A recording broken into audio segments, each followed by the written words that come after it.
ଆରେ ଶୁଭୁନି କି? ହଁ କଣ ହେଲା? ଏ ମାସକୁ ଯୋଉ ତମକୁ 15,000 ଟଙ୍କା ଦଉଛି ହଁ କଣ କଣ ଖର୍ଚ୍ଚ କରୁଛ କୋଉ ପଟେ ଟିକେ ଗୋଟେ ହିସାବ କରିବ। ତମ ଘରର ଖର୍ଚ୍ଚ କରିବି ପୁଣି ତମକୁ ହିସାବ ଦେବି ନୁହେଁ? ଆରେ କଥାଟା ବୁଝିପାରିଲନି।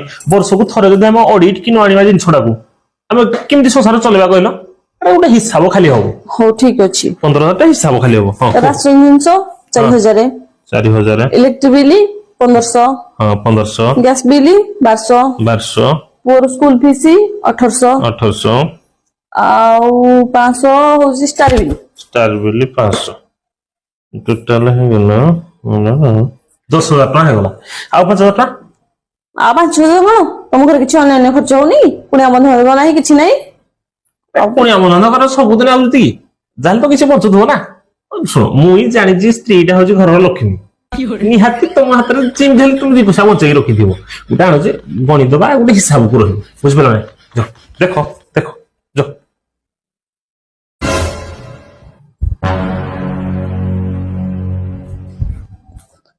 ନିଅ ଏଇଟା ଫୁଲ ଅଛି 50ଟା ଅଛି। 50। ଆଚ୍ଛା 12 ମାସକୁ ତ 60 ହଉଛି। ଆଉ କି ପଇସା ଆଉ କିଛି ପଇସା ବଞ୍ଚୁନି। ଆରେ ଦେଖ ଚାମଡି ଚୁମଡା ଦିଅ ନିହାତି ରଖିଥିବ ତମେ। ଯା ଇଏ ଦେଖ ହଁ ମ, ପଇସା ଟା ଦେଲେ ତ ପୁଣି ଦେବେ ଆଉ। ଗଣତିଟା ହବ। ନିଅ ଫୁଲ ଅଛି 10। ହଁ। ଏଇ ଖାତା ପେନ୍ଟା ଟିକେ ଧଇଲ। ଖାତା ପେନ୍ଟା ରଖିଦବ ମୁଁ ବ୍ୟାଙ୍କରେ ରଖିଦେଇ ନଉଛି। କୁଆଡେ ମୋ ପଇସା ମାନେ?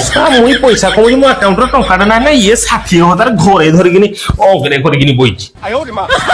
ପଇସା ଦଉଥିଲି ମୋ ପଇସା ଯାକ ସବୁ ନେଇଗଲେ।